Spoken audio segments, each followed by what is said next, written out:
Welcome to the Money Answer Show with host Jordan Goodman. Whether you are starting out, deep into your retirement, or somewhere in between, the Money Answer Show has the know-how to help you. Now here's your host, Jordan Goodman.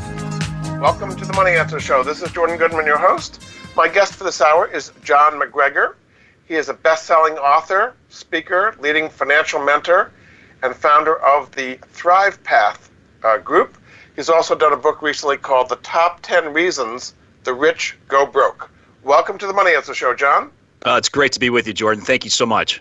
Just tell us a little bit of your story and how you got to where you are today. Sure. It's been a long journey in this financial industry. I started back in 1994, so it looks like we're going on, 26 years.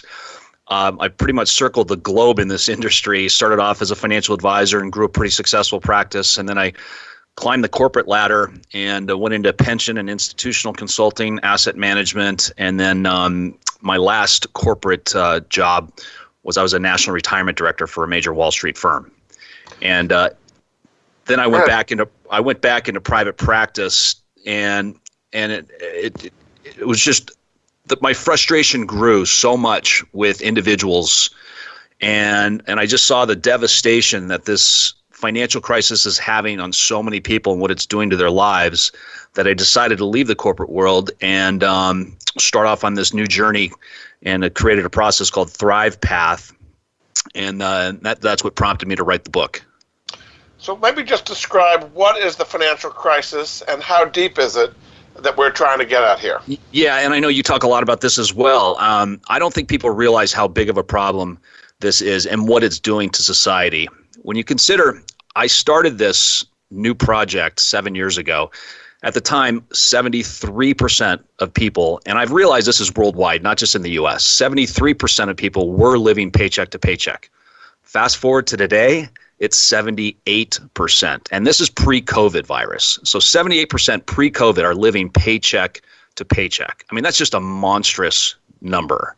And it's just wreaking havoc in people's lives. And I say it's the greatest epidemic.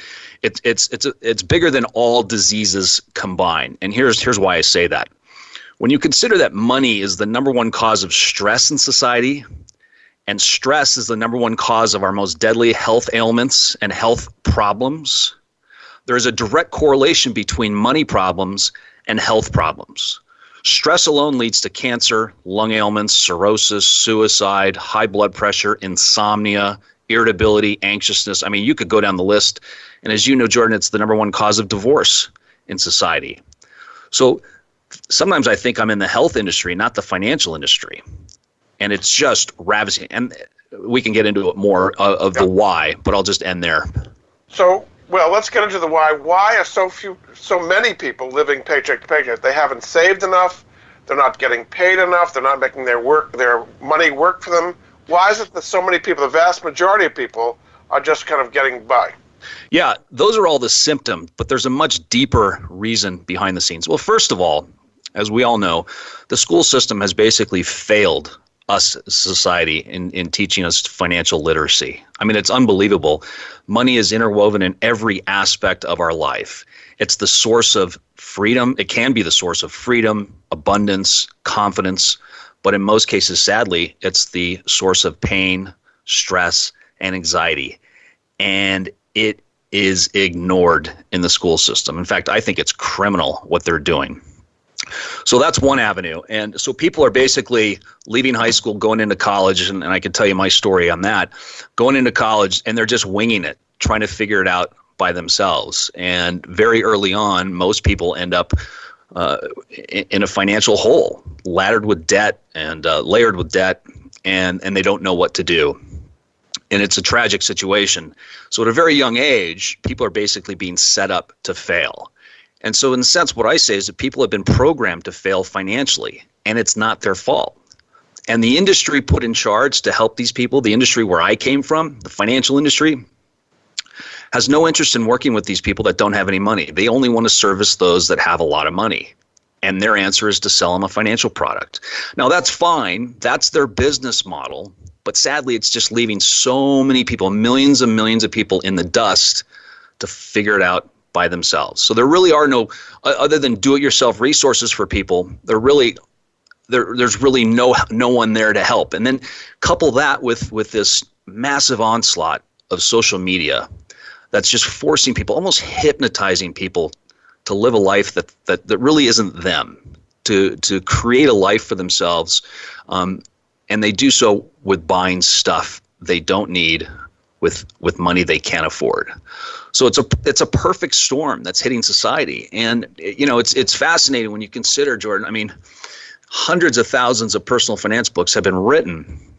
So there's plenty of information for people, but this isn't an information problem. We can talk more about that. But so, I mean, there are tons of programs in high schools, even K through 12, for personal finance education. I don't think the latest number is like 17 states now mandate you have to have a personal finance course to graduate. So you're saying that what they're learning there is just not being effective at all? Well, I hear very little about the financial education that's being taught in school, and I have heard that 17 states haven't endorsed or embraced some form of financial literacy. But the research on how literate financially people are just indicates that whatever they're teaching, even in those states, is ineffective. I guess so. So if you were there, what would you be teaching that they're not teaching now in the high school so that people don't get into this negative cycles? I mean, I commend them for doing it. Don't get me wrong. I think it's fabulous, and I hope more states embrace this because of its importance. But really, what I've realized over the years is there's an underlying reason people are suffering financially. Most people know what they need to do with their money. Most people know they need to budget, set goals, financial goals. They need to save more. They need to contribute to the retirement plans and so forth. But most are not doing it. That's why those 78% of people are living paycheck to paycheck. I think the stat is, 60% of Americans couldn't come up with $500 for an emergency expense. No. So this isn't necessarily an information issue because, as I said, most people know what they need to do. But most people aren't doing it. They're outspending their income significantly. And the what I see so often, too often, is that basically people are managing their dissatisfaction in life by rewarding themselves with stuff they purchase, but they get no long-term joy in that or sense of abundance. They buy a new car. A short-term high, basically. It's like that. The debt afterwards. That's exactly right. Yep. And they're chasing stuff, shiny new objects. They buy a new car, a new house, a new iPhone, a new flat screen TV. It generates that dopamine hormone hit in their brain, that enjoyment hormone, all for a quick fix, simply to manage their dissatisfaction in their life. They're basically jumping from one reward to the next. And the key reason is that people don't have guided financial principles to follow. And what ends up happening is they have a very poor relationship with money. And what I mean by that is most people are using money to dull their pain rather than using money to fulfill their purpose. So, as I said earlier, this isn't necessarily an information issue. This is a behavioral issue. Yeah. That's what I think is missing. I think that's the paradigm shift. And that's what Thrive Path, that's the process I created, addresses. It gets to the core of people's mental programming. So again, they have a much better relationship with money, and they're using it to fulfill their purpose. So what has been the impact of COVID-19, where 40 million people, some huge number, have lost the income they had and are relying on unemployment insurance from the government or PPP, or they don't have the income they used to have? How has that exacerbated the situation even before coronavirus hit? Oh, it's put it on steroids, Jordan, as I'm sure you know. I mean, it's just made everything even worse. And when you consider those statistics I mentioned, I mean, now you're at a multiple factor of 20, if not more. I mean, just last month, what was it? 30% of people missed their mortgage payments. So you can see what it's doing right now. And in my opinion, it's only going to get worse going forward. I mean, we're relying on the government to bail people out, basically. We need another CARES Act at the end of July. And if there isn't one, what would happen to society if we did not get another bailout from the federal government, basically? We're going to collapse. It's going to get really ugly. And a lot of it's political. but it's going to get even uglier from now until the election, sadly. So tell me what ugly means. Is it violence? Or what do you mean by ugly? I could foresee civil unrest. When this really hits the middle class, which it has, but the next big wave is coming. It could lead to civil unrest, I'm afraid. So you think the government bailing things out with another CARES Act would prevent that? I think that can slow the damage. And it's also my understanding that in the end of this month, early August, that extra $600 goes away unless Congress does something. Student debt relief goes away. Mortgage relief goes away. A lot of these programs are set to expire. And if they're not renewed, then all hell will break loose. Yeah. So if as somebody in the financial markets, and that being a possibility, how would you prepare for all hell breaking loose? Yeah, well, that's a great question. I do foresee a market crash coming because of all these factors that are facing us, and also the media is going to do everything they can, everything they possibly can. And this is no endorsement for Trump by all means, but the media hates Trump, and they are going to stoke as much fear and panic in society as they possibly can in order to hurt Trump. They want him out of the office, and the only way to do that is to literally hurt this economy and hurt people's livelihoods. The media does not care what the damage is. They want carnage in the street just to get rid of Trump, and they will do and say they will make up anything. So I think we're going to see another wave of a COVID virus, and they may even make it up. This could be a new virus the media makes up, and they're going to keep this current virus going as strong as they possibly can. They'll report false numbers if they have to. They simply do not care, and that's why I think this is just going to get nastier from here on out. Now, there are always opportunities. I think precious metals would be a great place to be looking at. Cash, even U.S. Treasuries paying next to nothing, maybe safer than a money market. CDs, those kind of things that are insured. But there are opportunities in the equity market. We're going to get into that after the break, sure. But that's fine. So my guest for this hour is John MacGregor. He is a certified financial planner. He's an author, speaker. He is executive director of Thrive Path, which we're going to talk about in more detail. And his book is called The Top 10 Reasons the Rich Go Broke. You can find out more at his website, johnmcgregor.net. We'll be back after this. You've been listening to the Money Answer Show with Jordan Goodman. If you have a question for Jordan or his guest, please call us now at 866-472-5790. That's 866-472-5790. Now back to Jordan. Welcome back to the Money Answer Show. This is Jordan Goodman, your host. My guest this hour is John MacGregor, the author of the book, The Top 10 Reasons the Rich Go Broke. He's also the executive director of Thrive Path, and you can find out more at his website, johnmcgregor.net. Welcome back to the show, John. Great to be back, Jordan. Thank you. Well, let's talk about Thrive Path a little bit. So people go to your website and can do a free Thrive Path personal assessment. Tell people what that process is like. Yeah, it's a very simple 10-question an assessment, basically getting people to really think deep about their current life and their current financial situation.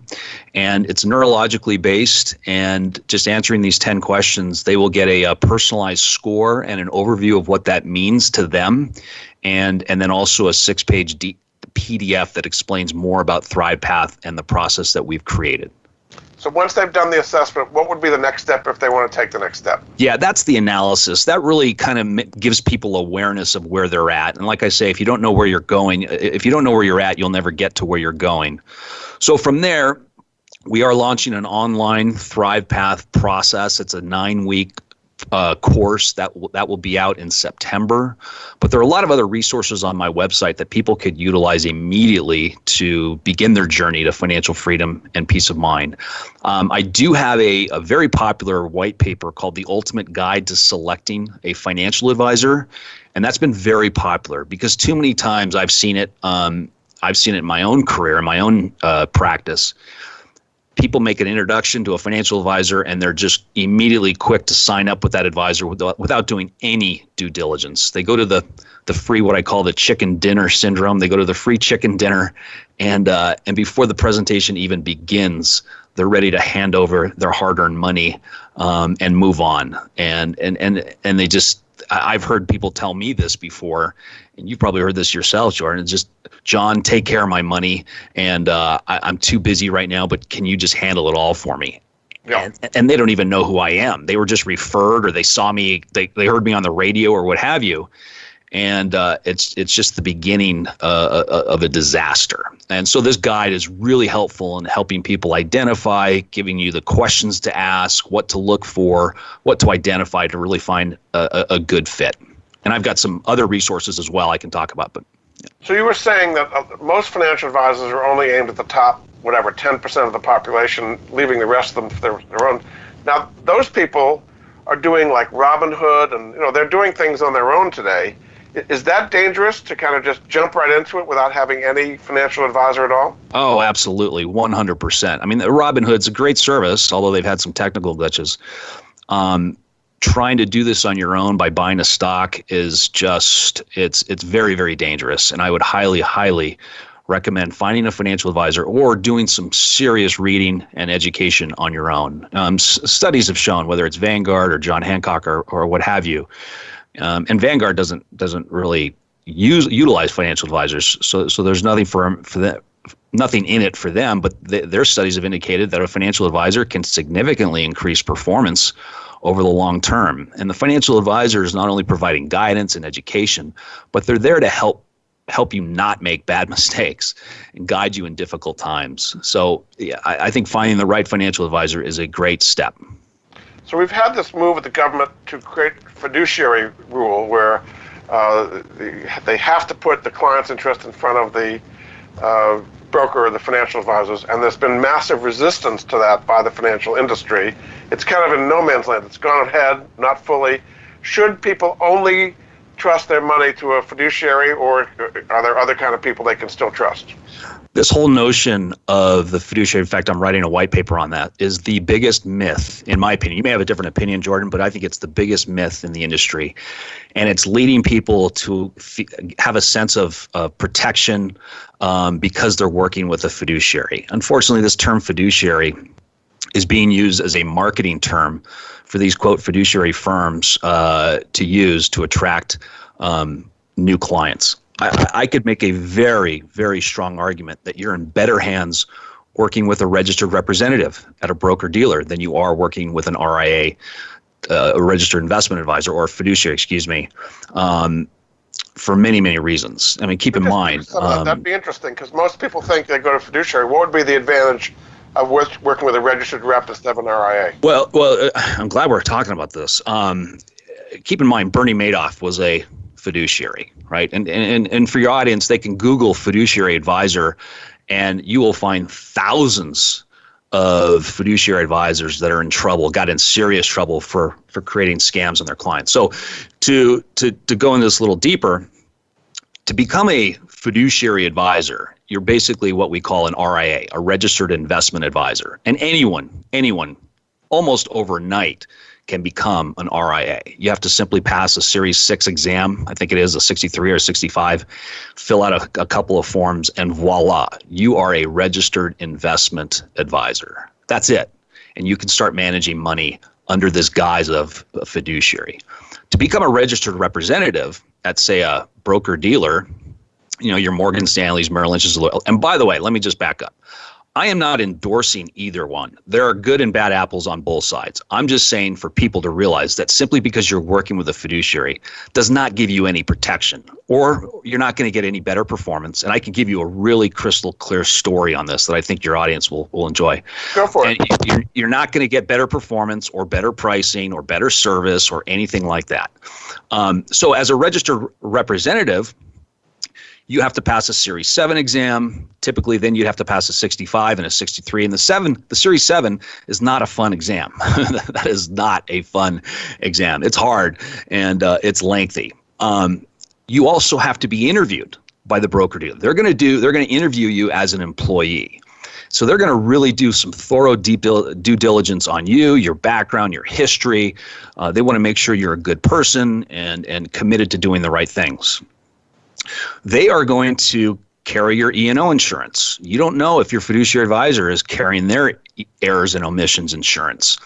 They will also monitor everything you say, do, send out to your clients. So the registered representative has far, far more compliance and oversight restrictions than a registered investment advisor, who, by the way, can be their own compliance manager. Mm-hmm.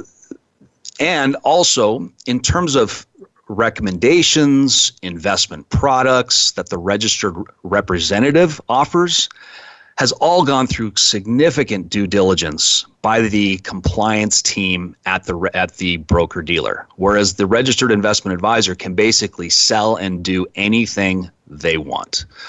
So that's why I say this term fiduciary is extremely misleading, and I think it's the biggest myth in the industry. Now, some people would say that a registered rep can only sell what's been approved, and therefore it's kind of a limited menu, I guess you might say, and that they're going to charge higher commissions. Particularly, they're going to push their own internal mutual funds and other products, and they're kind of more biased as opposed to an RIA. What is the retort to that? That might have been the case years ago. I mean, when I started at Merrill Lynch in 1994, there wasn't a single product or service that was missing. I mean, I had access to thousands of mutual funds and separate account managers and all types of products. I was not limited. My hands weren't tied. Fast forward to today, the breadth of services and products at a registered firm, broker dealer, are not limiting at all. I don't think that would be a case. In terms of fee structure, again, that may have been the case a while ago, but I think there's a very level playing field in terms of fee structure. Now, here's a great example of this. It's a very well-known advisor, and he very, very well known. I got to be careful what I say here. And he does these in this case, it's chicken sandwich lunch events. And so I went to one. And he had a very successful investment strategy that got everyone out of the market in 2008. And as a result, he wrote a book, and people just could not wait to send their money to him. And so he does these luncheons all around the country with his satellite offices. So I attended one, and I was, everyone was over 65, getting ready to retire or had already retired. And you could tell they were ready to hand their money over before the presentation even began. The presenter gave your traditional financial planning presentation, talked about the markets, the history of the markets, all that kind of stuff, talked a little bit about their investment strategy. It was a bit of a character. So I had the follow-up meeting with the local advisor, and it was basically a script. And she wanted me in and out of there as quickly as possible onto the next client. And there were people waiting in the lobby to sign up. And again, no due diligence whatsoever. This guy got him out of the market in 08, and they felt he was invincible. So I started peppering her with questions. She couldn't answer any of them. And she said, wow, no one's ever asked me any of these questions before. And basically said, John, are you ready to open an account? And I said, no, I'm not done yet. So we kept going. In the end, I said, by the way, who was that financial advisor presenting at the event, at the lunch? And she leaned in. She said, don't tell anybody. He's not a financial advisor. He's a Hollywood actor. I see. You never know what you're getting is what it comes down to. My jaw dropped. Their fee structure was 1.8% annually to manage my money. This was a fiduciary. So that's my point, Jordan. For people listening, just be very careful of that term fiduciary. Very good. All right, we're going to have to take another break. This is Jordan Goodman of the Money Answer Show. My guest this hour is John MacGregor. He's an author, a speaker, financial mentor, executive director of ThrivePath. He's also done a book called The Top 10 Reasons the Rich Go Broke, and you can find out more at his website, johnmacgregor.net. We'll be back after this. You've been listening to the Money Answer Show with Jordan Goodman. If you have a question for Jordan or his guest, please call us now at 866-472-5790. That's 866-472-5790. Now back to Jordan. Welcome back to the Money Answer Show. This is Jordan Goodman, your host.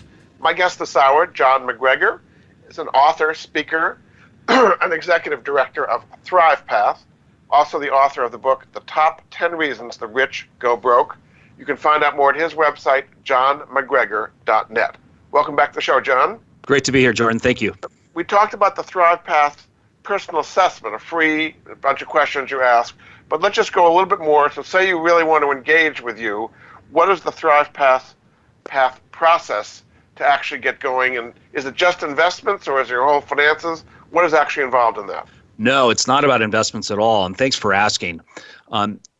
This came about 7 years ago. I was talking to a very close friend who's a thought leader in the field of neuroscience, basically learning and behavioral change from your brain.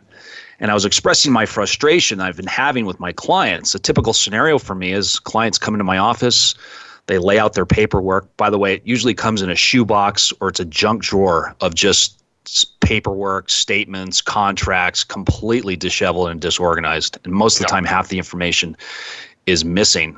And so I begin the financial plan, starting gathering all the data, and then I show them on a chart the trajectory they're headed on, how in 10, 15, 20 years going forward, even not sooner, they're headed for financial ruin. And they get all jacked up and excited. The spouses are nudging each other saying, honey, we got to take this seriously. Then they look at me and say, okay, John, what's the plan? And so for the next hour or so, I'd lay out the plan, the strategies, the tactics, the tools that we're going to use. We talk about the next meeting, things that we need, documents that I need to review, and we lay it out. And so they get all jacked up. They're absolutely 100% committed. We high five, we shake, we pinky swear, we hug. And as soon as they leave my office, they're on their way to Best Buy to buy a new flat screen TV on a maxed out credit card. Basically, all that information I poured into them did nothing. Very quickly, they were back to what I call living on Pain Island. So I was expressing this to my friend, and he said, John, he said, information doesn't cause transformation. You could pour all those graphs, charts, financial plans down their throats all day long, and it's not going to affect real change. He said, this is a behavioral problem. Just like exercise or diet, it's a behavioral problem. And the only way to change behavior is to change it at the core of their mindset, at the subconscious level. And the subconscious is controlling 95% of how we act, how we think, how we behave. So when you change your subconscious, you can change your life forever. That's the paradigm shift. That's what's missing. And so as a result of this, it was sort of just a huge awakening moment for me, realizing that I've been failing my clients for the past 25 years. I mean, I don't think anyone worked harder than I did. I was dedicated to helping people, but the techniques and the tools and the strategies I was doing, it just wasn't ineffective. Telling somebody what to do and what not to do with their money just simply does not work. It doesn't lead to long-term behavioral change. That's why New Year's resolutions last 11 days. So you need to tap into the core.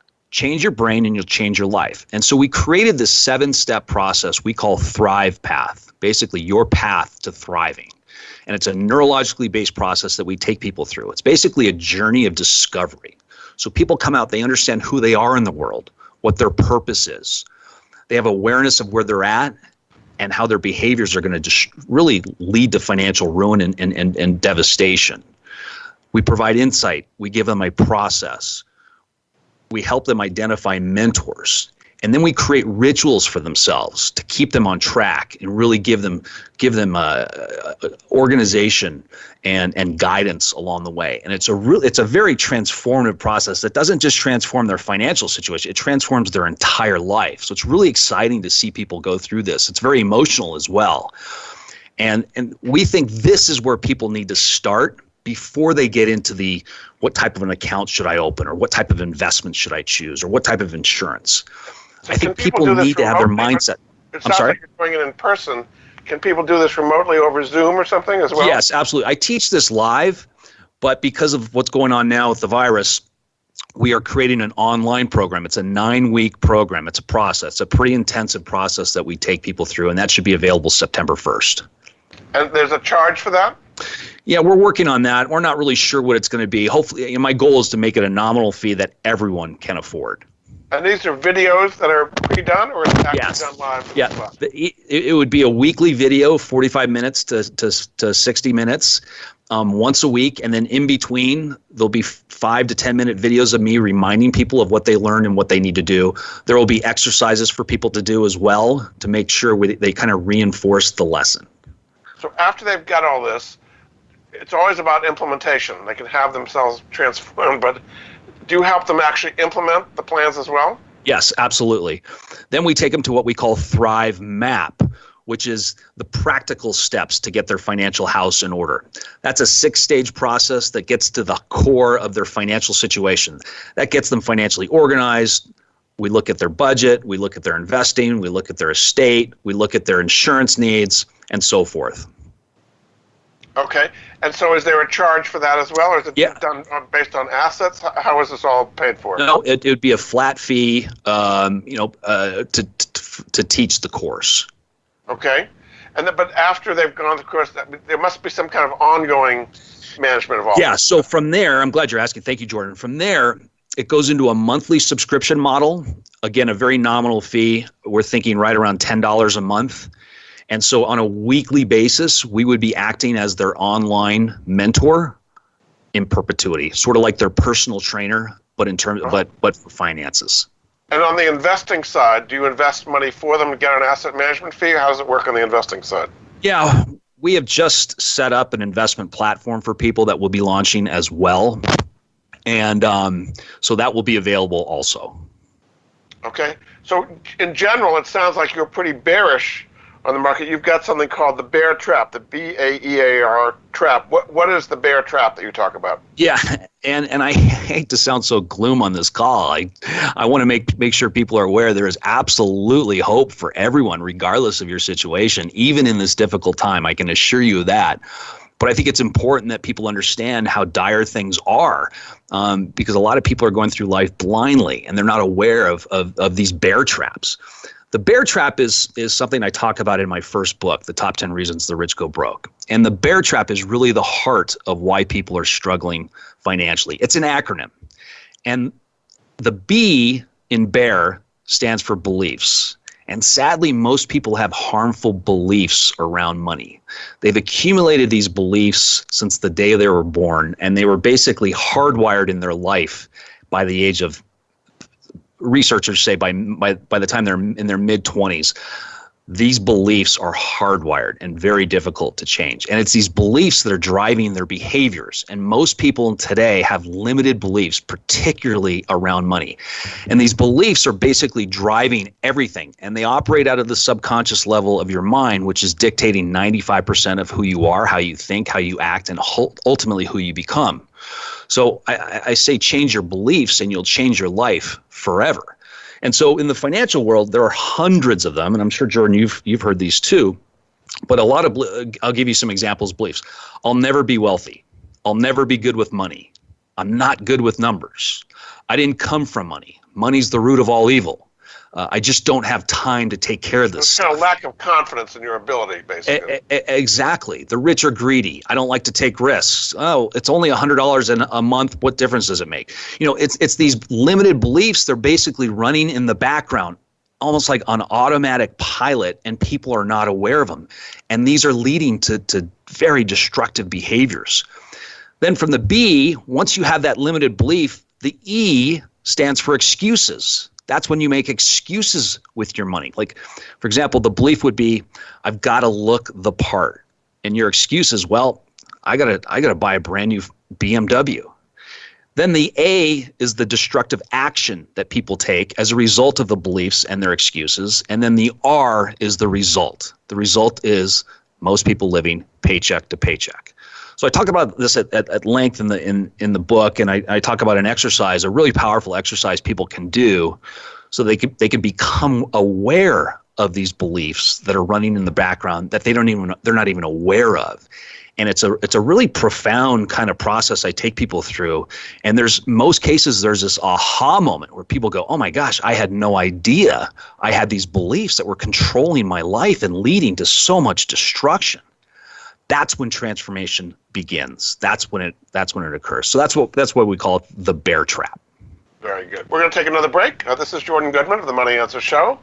My guest this hour is John MacGregor, an author, a global speaker. He runs the Thrive Path program. His book is called The Top 10 Reasons the Rich Go Broke, and you can find out more. You can do the free Thrive Path personal assessment at his website, johnmcgregor.net. We'll be back after this. You've been listening to the Money Answer Show with Jordan Goodman. If you have a question for Jordan or his guest, please call us now at 866-472-5790. That's 866-472-5790. Now back to Jordan. Welcome back to the Money Answer Show. This is Jordan Goodman, your host. My guest this hour, John MacGregor, is an author, speaker, founder of the Thrive Path system, author of the book, The Top 10 Reasons the Rich Go Broke, and you can find out more at his website, johnmcgregor.net. We'll be back. We're back right now. Thanks for being back with us, John. Great to be with you, Jordan. Thank you. We don't have time to get into all of them. Just give us a general idea of some of the reasons why the rich go broke. You think the rich, they've made it, they would be the last people to go broke. Why, in general, do they go broke? Yeah, I wrote this book. It's a storybook, basically. 10 very alluring stories of very wealthy people that I knew that had everything and then lost it all. And again, there's that common theme amongst all of them. It's that bear trap. They had limited beliefs. But just to give you some examples of some of the stories, the first story is a husband and wife that felt that they needed to look the part. They had a beautiful house, the nice cars, the nice watches, and the clothing. But deep down, they were broke. They were so leveraged in debt. They had 2 mortgages, credit card debt, and it was all for a show. And sadly, most people today are living like that. They're keeping up with the Joneses, but the problem is the Joneses are broke as well. Yeah. The other one would be, my company's going to take care of me. And a lot of people feel this way, that as long as I stay at my company, I'm going to have my pension, my 401k, and they're going to look after me. And there's just a multitude of train wreck stories with that type of mindset. And basically, there's a story in here for everybody. I can assure you, young, old, male, female, you can name it. Speaking of females, a lot of times the female is their husband is their financial plan, and they're reliant on their husband to make sure that they're financially sound and stable. In a lot of cases, the husband likes to play that role, but has no idea what he is doing. So a lot of times, after you've heard all these stories, and you've heard all the rich people who've gone broke, what do you kind of take away from it as to what the average person who is not rich can do to avoid these kind of pitfalls? Yeah, well, basically, people are winging it through life. They're not planning for their future. And this is not about sacrificing gratification. This is simply about delaying gratification. And the more you delay the gratification, the better off you're going to be going forward. But you know, the underlying reason, Jordan, is that just people aren't taking it seriously. And they're not taking the time on a regular basis to plan their future and follow a financial plan. Yeah. And they're just hoping everything's going to work out in the end. I mean, I can't tell you how many times a 65-year-old came into my office and they said, John, I've worked my tail off for 35 years and now it's time for me to retire. And they lay out their paperwork and I can tell right away they can't. Yeah. They have to keep working. What is going to happen? We have baby boomers, I think it's 10,000 a day turn 65. They're now in their 60s and 70s. What is going to happen to these people if they haven't put aside enough to retire? As you said, the vast majority have not. Well, one of two things. They're either not going to be able to retire at all, or they're going to have to significantly limit their retirement lifestyle. Two scenarios that no one wants to have. I'm very concerned about the future. I'm extremely concerned. And the big elephant in the room, Jordan, that I see that no one's really talking about is the pension system. No. And with so many pensions underfunded significantly, and now a lot of these, quote, guarantee pensions are being challenged in court, and they're winning. And we are now seeing pension cuts, despite the promises they've made to the retirees.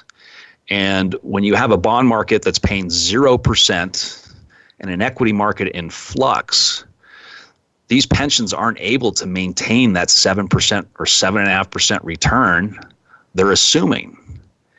And do you think there'll be cuts in what pensions people are expecting? Sure, absolutely. We're already seeing that. And how about Social Security? What is your outlook on that? Yeah, I mean, that's another grim. Gosh, I just hate to sound so grim, but that's another grim scenario. I'm 51, and I'm not counting on Social Security for myself. Sadly, that's bankrupt in 14 years. Is that correct? Something 2035. Like that, yeah. And so we're gonna see. You can't count on pensions.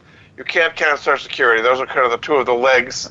So that means it's all in your own personal assets. Right. So let's talk about the market here. Yeah. So the stock market's been on a huge bull run for a long time, since the March lows, basically. And the argument is the Fed Reserve's pouring money in, the federal government's pouring money in, everything's fine. So a few people are dying, but we're in one of the greatest bull markets we've ever seen. What's wrong with that picture?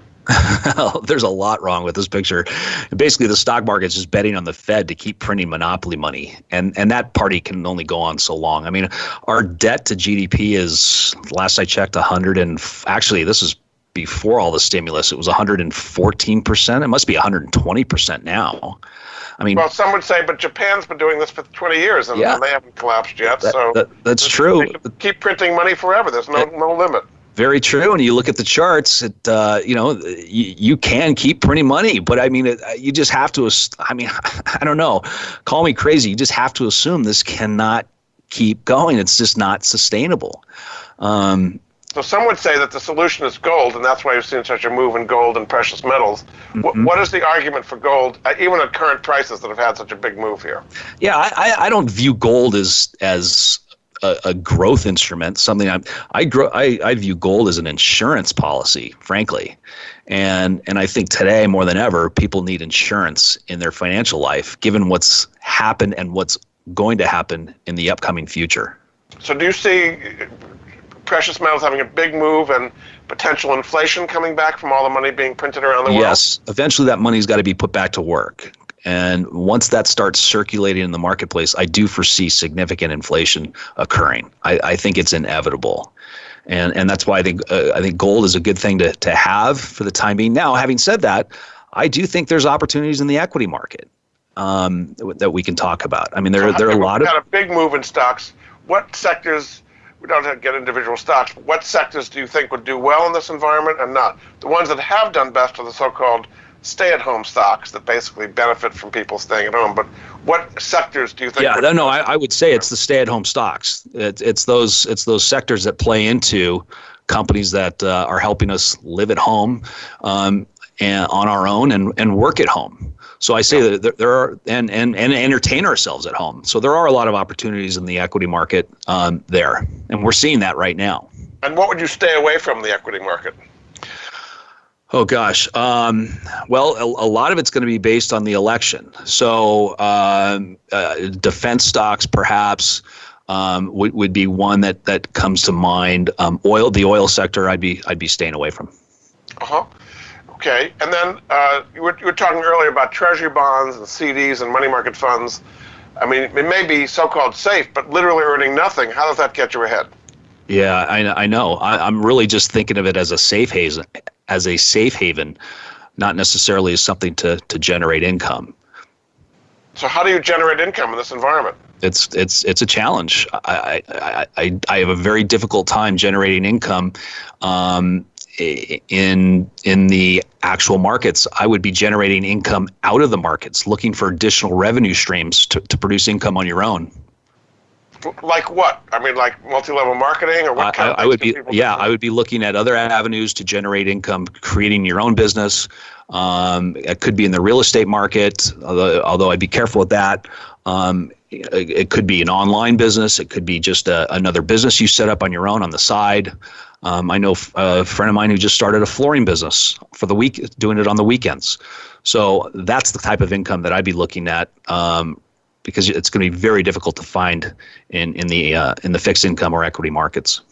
So in about 2 minutes we have left, why don't we kind of sum up the situation? We've had some very negative, we've got some positive things.